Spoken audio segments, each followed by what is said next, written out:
Quel est le vrai prix du silence? Non pas le silence qui apporte la paix, mais le silence qui cache des blessures profondes, masque des vérités douloureuses et peu à peu détruit des familles entières.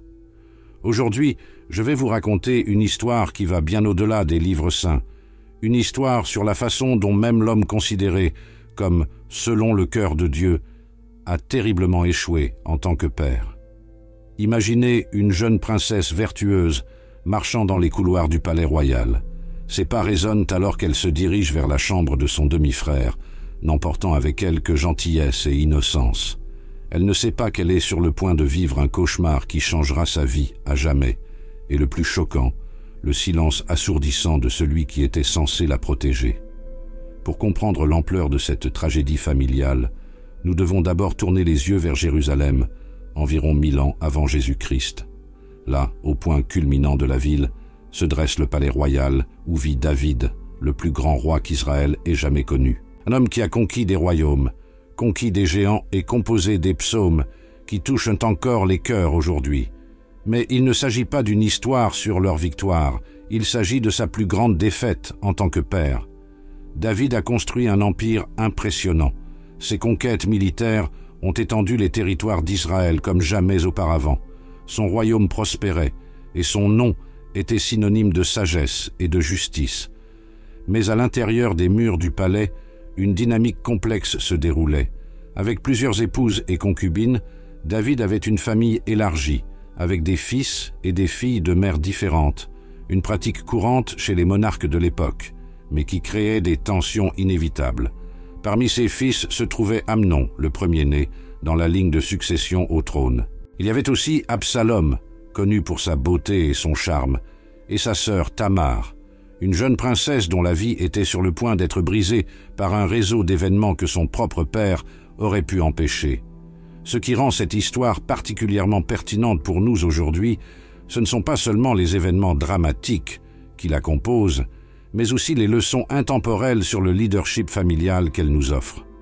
Lorsque nous examinons les événements qui ont conduit à la tragédie de Tamar, nous trouvons des modèles de comportement et des signes avant-coureurs qui continuent de se répéter dans les familles modernes. Comment un dirigeant peut-il être si astucieux dans les affaires de l'État et en même temps si aveugle aux dynamiques dangereuses au sein de son propre foyer? Comment un père, connu pour sa sensibilité à composer des psaumes, peut-il devenir muet face à la souffrance de sa fille? Et, plus important encore, que pouvons-nous apprendre de ces erreurs pour protéger nos propres familles? Maintenant, démêlons non seulement les événements qui ont conduit à la destruction de la paix familiale de David, mais identifions également 3 signes cruciaux que chaque parent doit connaître afin d'éviter des tragédies similaires. Parce que même si les temps ont changé, la dynamique familiale qui peut conduire à un désastre reste étrangement similaire. C'est une histoire de pouvoir, de trahison et de conséquences. Mais c'est surtout un avertissement sur la façon dont le silence de ceux qu'ils sont censés protéger peut devenir une arme plus dévastatrice que n'importe quel acte de violence. Comme le rapporte 2 Samuel chapitre 3, l'ascension de David sur le trône a été marquée non seulement par des conquêtes militaires, mais aussi par l'expansion de sa famille. À Hébron, il engendra 6 fils de différentes femmes, Amnon d'Achinoam, Chiléab d'Abigaël, Absalom de Maaka, Adonia de Haggith, Shéphathias d'Abital et Itre d'Égla. Plus tard, à Jérusalem, sa famille a continué à s'agrandir. L'atmosphère du palais royal était le reflet de cette complexité familiale. Imaginez de grandes salles de pierre, où les frères et les demi-frères grandissaient ensemble, chacun portant non seulement le fardeau d'être le fils du roi, mais aussi les attentes et les ambitions de leurs mères respectives. Les Écritures nous montrent dans 2 Samuel 13 qu'au milieu de cet environnement, Absalom avait une sœur nommée Tamar, qui était belle, et Amnon, un autre fils de David, tomba amoureux d'elle. Avant la tragédie qui allait tout changer, la vie au palais suivait une routine apparemment normale. David partageait son temps entre les responsabilités du royaume et sa nombreuse famille. Les Écritures nous montrent un homme qui avait accompli pratiquement tout ce qu'il désirait. Son royaume s'étendait de Dan à Beersheba, 2 Samuel 3:10, une expression qui désignait tout le territoire d'Israël. Mais derrière cette façade de prospérité et de puissance, des signes subtils de problèmes ont commencé à apparaître. La première était dans la structure familiale elle-même. Avec autant d'enfants de mères différentes, les rivalités et la jalousie étaient inévitables. Chaque prince avait sa propre suite, ses propres partisans et, bien sûr, ses propres ambitions. Amnon, en tant que premier-né, occupait une position spéciale. Les Écritures montrent qu'il avait un accès privilégié au palais et une influence considérable. Absalom, pour sa part, a déjà démontré les caractéristiques qui feraient plus tard de lui un rebelle. Charisme, ambition et un sens aigu de la justice personnelle. Parmi elles, Tamar vivait protégée comme il était d'usage avec les vierges de la maison royale. Un personnage crucial de cette histoire, mentionné dans 2 Samuel 13:3, est Jonadab, le neveu de David et l'ami d'Amnon, décrit comme un homme très perspicace. Il serait le catalyseur qui transformerait une situation déjà tendue en une tragédie irréversible. Sa présence à la cour et sa proximité avec Amnon démontrent à quel point des personnes mal intentionnées peuvent exploiter les structures familiales vulnérables. Ce qui rend cette situation encore plus tragique, c'est que tous les éléments qui conduiraient au désastre étaient visibles. L'isolement des enfants dans leur propre groupe, l'absence de surveillance paternelle étroite et la présence de conseillers douteux. Comme il est écrit en Proverbe 22:3, « Les prudents voient le mal et se cachent, mais les simples passent et subissent le châtiment. » David, occupé par les affaires du royaume et peut-être trop confiant dans l'harmonie apparente de son foyer, ne remarqua pas à quel point les relations entre ses fils se détérioraient. Le même homme, qui avait le discernement de juger des problèmes les plus complexes du royaume, perdait de vue la dynamique dangereuse sous son propre toit. Les Écritures nous enseignent, dans Deutéronome 6:6-7, que les parents doivent enseigner diligemment leurs enfants, en parlant de ces enseignements, assis dans ta maison, marchant le long du chemin, couché et levant.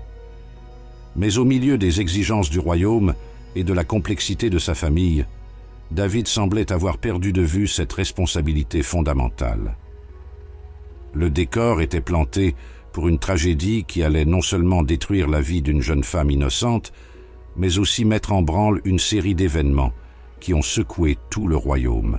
Et tout a commencé par quelque chose d'apparemment simple, un regard de cupidité et des conseils malveillants. Le récit prend une tournure sombre lorsque les Écritures révèlent, dans 2 Samuel 13:2, que Amnon fut affligé jusqu'à ce qu'il soit malade à cause de sa sœur Tamar. Ce n'était pas de l'amour fraternel, c'était une obsession malsaine qui le consumait. En tant que premier-né du roi, Amnon avait l'habitude de voir ses souhaits exaucés. Mais cette fois-ci, l'objet de son souhait était interdit, sa propre demi-sœur. La situation s'aggrave lorsque Jonadab entre en scène. Décrit dans 2 Samuel 13:3 comme un homme très rusé, voyant son ami languir, il demande « Pourquoi, fils du roi, perds-tu tant de poids de jour en jour? Ne voulez-vous pas me le dire ?» Cette question apparemment innocente ouvrirait la porte à l'un des plans les plus pervers consignés dans les Écritures. Nous voyons ici comment des personnes manipulatrices peuvent transformer des situations complexes en situations irréversibles. Au lieu de conseiller à Amnon d'abandonner ses pensées impures, Jonadab élabore un plan diabolique. Il suggère « Allongez-vous sur votre lit et faites semblant d'être malade. Quand ton père viendra à toi, dis-lui « Que ma sœur Tamar vienne me nourrir. » 2 Samuel 13:5. Le plan était aussi simple que cruel. Profitant des coutumes de l'époque, où il était courant pour les femmes de la famille de s'occuper des malades, Jonadab a créé le piège parfait. Il savait que ni David ni Tamar ne soupçonneraient de mauvaises intentions dans une demande apparemment innocente d'un frère malade. L'exécution du plan révèle à quel point Amnon avait été corrompu. Il n'a pas hésité à mentir à son père, à manipuler sa sœur et à abuser de la confiance familiale. Les Écritures montrent, dans 2 Samuel 13:6, comment il a agi sa maladie. Alors Amnon se coucha et fit semblant d'être malade, et quand le roi vint lui rendre visite, Amnon lui dit « Que ma sœur Tamar, je t'en prie, vienne faire 2 gâteaux sous mes yeux, afin que je mange dans sa main. » La demande sonnait naturellement aux oreilles de David. Après tout, qui soupçonnerait le mal d'un frère qui veut être pris en charge par sa sœur? C'est l'un des moments les plus douloureux du récit, car nous voyons comment l'innocence d'un parent peut mettre par inadvertance ses enfants en danger. Dans sa sagesse, le livre de Proverbes 27:12 nous avertit. L'intelligent voit le mal et se cache, mais le simple passe et subit le châtiment. Dans ce cas, tous les signes de danger ont été ignorés. L'obsession malsaine d'Amnon, les conseils suspects de Jonadab et la demande inhabituelle de soins spécifiques. Le plan d'Amnon n'était pas seulement de satisfaire un désir interdit. Il s'agissait de pouvoir, de contrôle et de perversion des liens familiaux.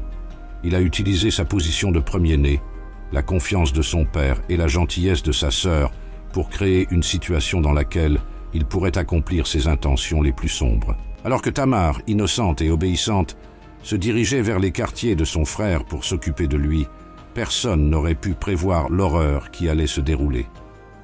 Comme il est écrit dans Ecclésiaste 7:26, « Et je trouvais une chose plus amère que la mort, la femme dont le cœur est un filet et un piège, et dont les mains sont des fers. Quiconque est bon devant Dieu y échappera, mais le pécheur sera pris par elle. » Ce qui se passe ensuite est rapporté dans 2 Samuel chapitre 13, avec une clarté douloureuse.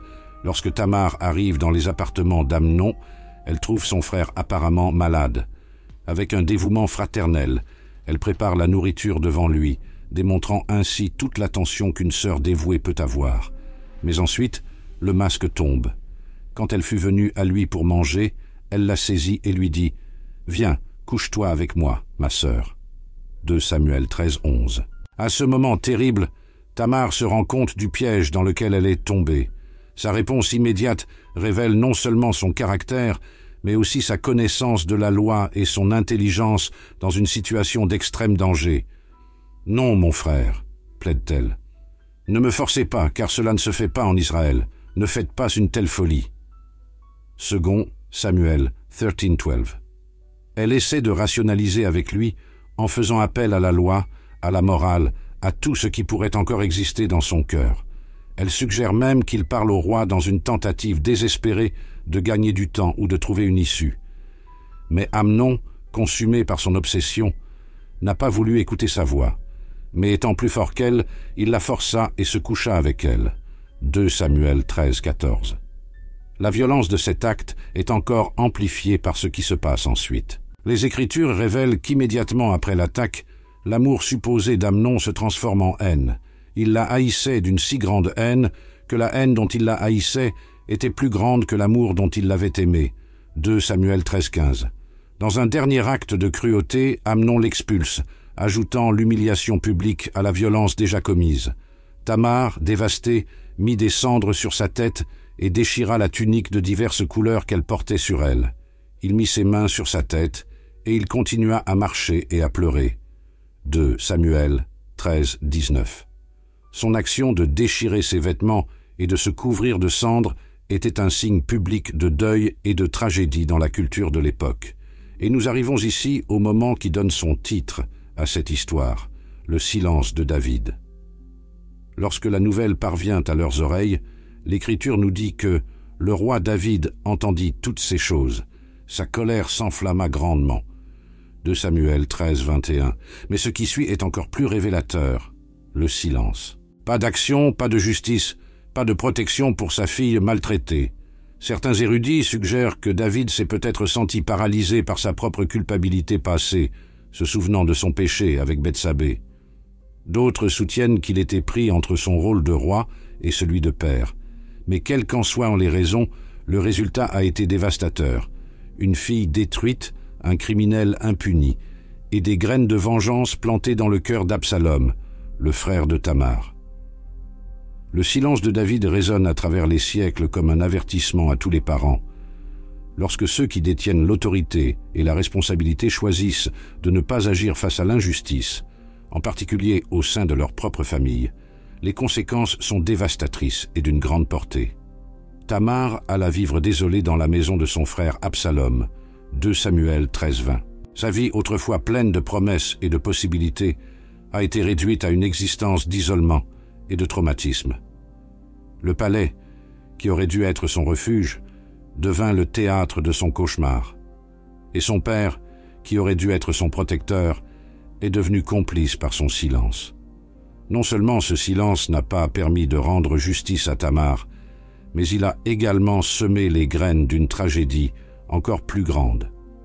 Comme il est écrit, parce que le jugement n'est pas exécuté immédiatement sur une mauvaise œuvre, c'est pourquoi le cœur des enfants des hommes est entièrement disposé à faire le mal. Ecclésiaste 8:11. Le silence a un prix, et dans le cas de la famille de David, ce prix serait facturé avec intérêt. 2 Samuel 13:22 révèle que Absalom n'a dit ni mal ni bien à Amnon, parce qu'Absalom haïssait Amnon, parce qu'il avait forcé Tamar sa sœur. Ce silence, contrairement au passif de David, était calculé, le silence qui précède l'orage. Pendant 2 années entières, Absalom garda sa haine, la nourrissant jour après jour. Les Écritures montrent comment il a méticuleusement planifié sa vengeance, attendant le moment parfait. Le texte biblique souligne que, lorsqu'il arriva après 2 années entières, 2 Samuel 13:23, qu'Absalom mit finalement son plan à exécution. Il a organisé un festin de tonte de mouton, un événement traditionnellement célébré par de grandes fêtes, 2 Samuel 13:24. Il a invité tous les fils du roi, y compris David lui-même, même s'il savait que le roi ne serait probablement pas présent. Lorsque David a hésité à permettre à Amnon d'assister à la fête, Absalom a spécifiquement insisté pour la présence de son frère aîné. « Sinon, s'il te plaît, laisse au moins Amnon, mon frère, aller avec nous. » 2 Samuel 13:26. La demande était apparemment innocente, mais elle entraînait une condamnation à mort. Pendant la fête, quand le cœur d'Amnon était joyeux de vin, 2 Samuel 13:28, Absalom donna le signal à ses serviteurs. L'ordre était clair, frappez Amnon et tuez-le, ne crains pas. 2 Samuel 13:28. Le moment de la revanche était venu. L'exécution a été rapide et brutale. Les autres fils du roi, craignant pour leur propre vie, montèrent chacun sur son mulet et s'enfuirent. 2 Samuel 13:29. La nouvelle qui parvint d'abord à David était encore pire que la réalité. Absalom frappa tous les fils du roi, et il n'en resta pas un seul. 2 Samuel 13:30. À ce moment-là, nous voyons à nouveau comment les mauvaises nouvelles se propagent rapidement, mais pas toujours avec exactitude. Jonadab, le même qui avait conseillé Amnon dans son plan diabolique, apparaît maintenant pour rassurer le roi. « Ne pense pas, mon Seigneur, qu'ils aient tué tous les jeunes fils du roi, car seul Amnon est mort. » 2 Samuel 13:32.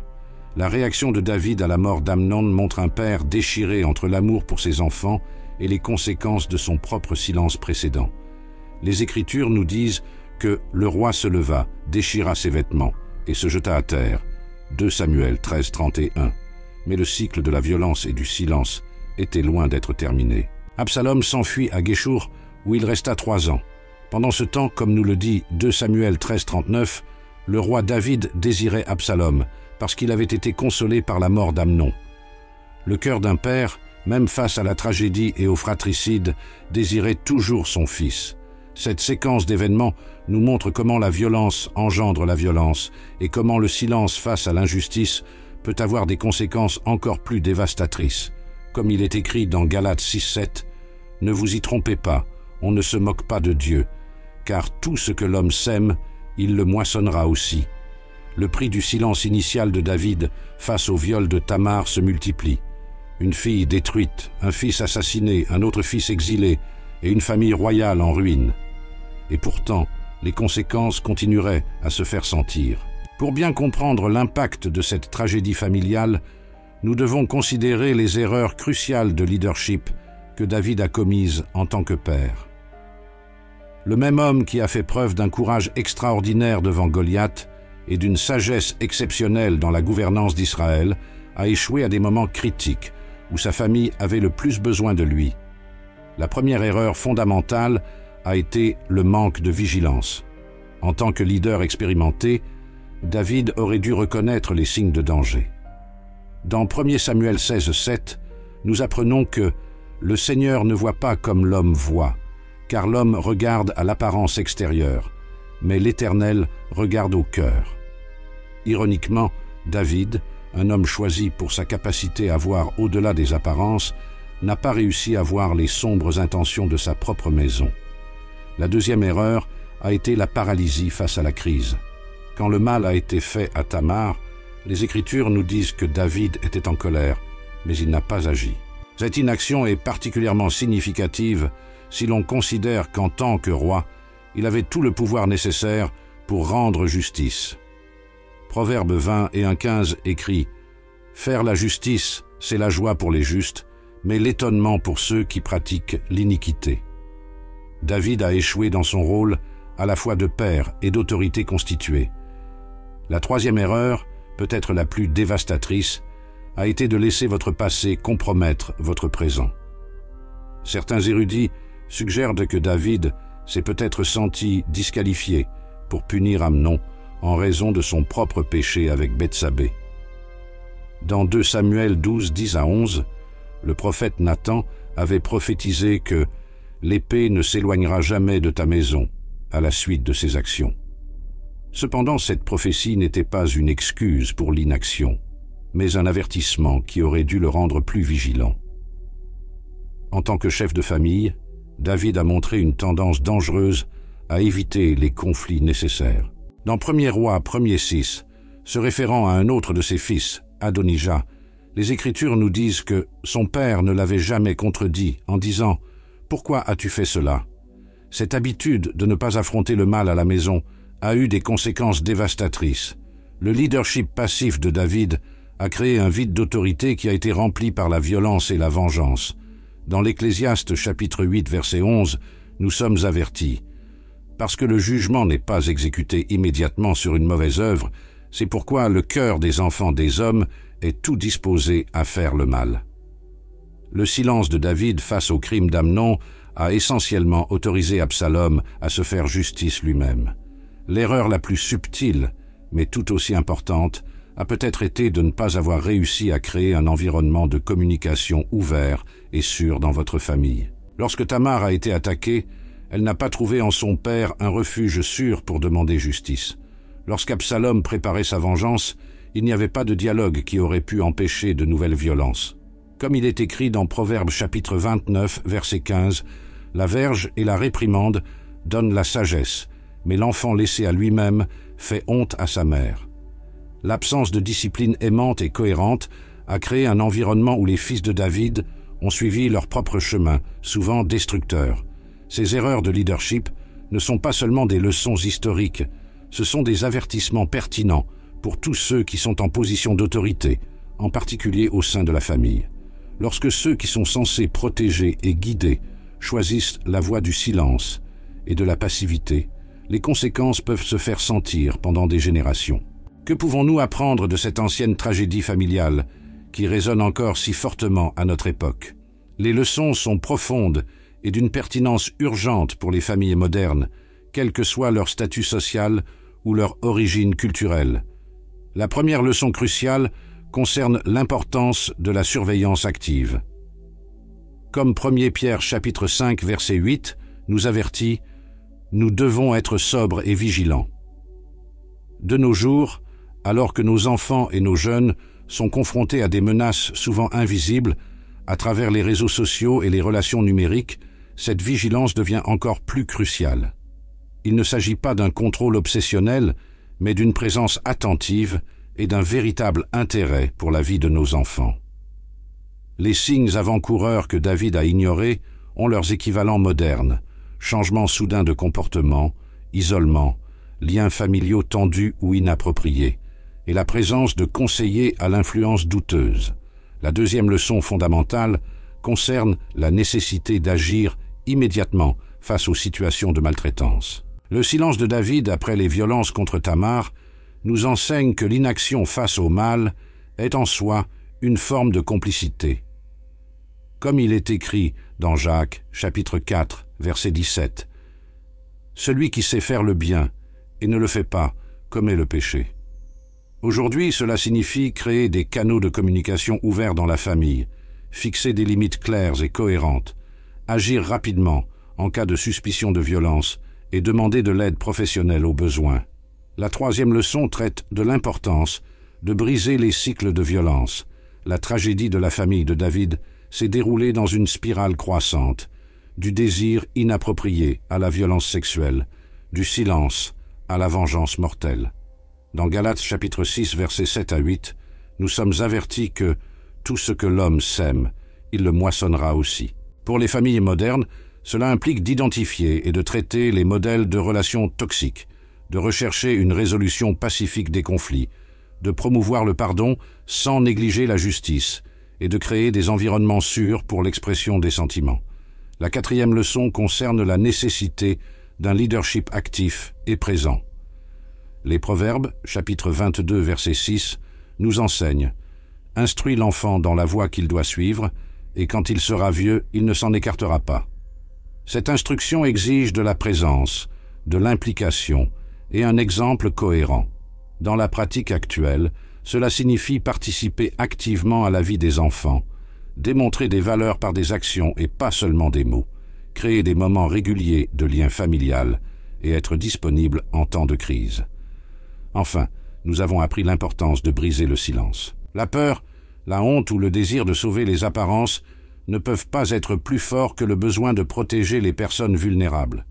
Comme il est écrit dans Éphésiens chapitre 5, verset 11, « Et ne communiez pas avec les œuvres stériles des ténèbres, mais condamnez-les. » Pour les familles d'aujourd'hui, cela signifie créer un environnement où les dures vérités peuvent être dites, établir des réseaux de soutien et de protection, ne pas avoir peur de demander de l'aide extérieure en cas de besoin et donner la priorité à la sécurité et au bien-être des personnes vulnérables plutôt qu'aux apparences. Ces leçons ne sont pas de simples suggestions, ce sont des principes de vie ou de mort pour la santé de la famille. Comme nous l'avons vu dans l'histoire de Tamar, le prix du silence et de l'omission peut être dévastateur, et ses conséquences peuvent se faire sentir pendant des générations. Alors comment pouvons-nous transformer ces leçons en actions concrètes pour protéger et renforcer nos familles? Voici des mesures pratiques et immédiates qui peuvent être mises en œuvre. Premièrement, établissez des moments réguliers de dialogue familial. N'attendez pas que les problèmes apparaissent pour créer des espaces de communication. Faites comme Deutéronome, chapitre 6, verset 7, nous l'ordonne. En t'asseyant dans ta maison sur ces choses, en marchant par le chemin, en te couchant et en te levant. Deuxièmement, élaborez un plan de sécurité familiale. Il s'agit notamment d'apprendre à connaître les amis et les cercles sociaux de vos enfants, d'établir des règles claires sur l'utilisation d'Internet et des médias sociaux, de créer des mots de passe de sécurité pour les situations dangereuses et de tenir les contacts d'urgence à jour en tout temps. Tout comme nous voyons des médecins pour des contrôles réguliers, avoir un conseiller familial ou un thérapeute peut aider à identifier et à traiter les problèmes avant qu'ils ne deviennent des crises. 4. Renforcer les liens familiaux. Cela peut se faire par des repas de famille réguliers, des activités partagées, des moments de prière ou de réflexion ensemble, et des célébrations des réalisations et des étapes importantes de la famille. Enfin, rappelez-vous qu'il n'y a pas de famille parfaite, mais qu'il y a des familles vigilantes et préparées, comme il est écrit dans les Proverbes, chapitre 24, versets 3 à 4. C'est avec sagesse qu'une maison est bâtie, et c'est avec intelligence qu'elle s'affermit, et c'est par la connaissance que les chambres seront remplies de toutes les richesses précieuses et délicieuses. L'histoire de Tamar, Amnon et David n'est pas seulement un récit historique, c'est un miroir qui reflète les défis auxquels de nombreuses familles sont confrontées à ce jour. Le silence qui a détruit cette famille royale reste une menace pour les foyers contemporains. Mais contrairement à Tamar, nous n'avons pas apporté nos cendres dans la solitude. Contrairement à David, nous n'avons pas besoin de laisser notre passé paralyser nos actions dans le présent. Et contrairement à Amnon et Absalom, nous n'avons pas à laisser les impulsions destructrices déterminer le destin de nos familles. Comme il est écrit dans Ésaïe chapitre 61, verset 3, « L'Éternel leur promet de leur donner des ornements pour la cendre, de l'huile de joie pour la tristesse et des vêtements de louange pour l'esprit de trouble. » Cette promesse de restauration est offerte à toutes les familles qui choisissent de briser le cycle du silence et de l'omission. Le choix est devant nous. Nous pouvons être comme David, qui est resté silencieux face au mal, ou nous pouvons être des agents de changement et de protection dans notre famille. Le prix du silence est trop élevé pour être ignoré. Il est temps de parler, d'agir et de protéger, car briser le silence est parfois le premier pas vers le rétablissement de la paix.